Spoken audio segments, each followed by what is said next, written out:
lights, people were cheering. There were many people who were at the stadium. The lighting was different.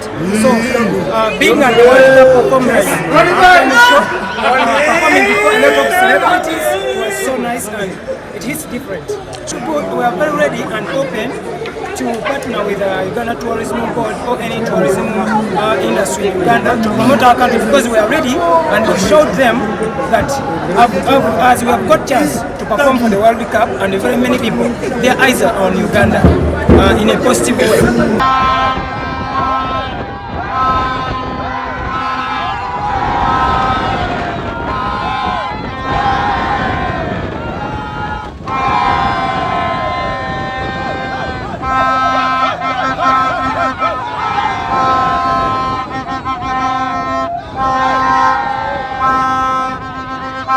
Download the app on App Store or Google Play Store now.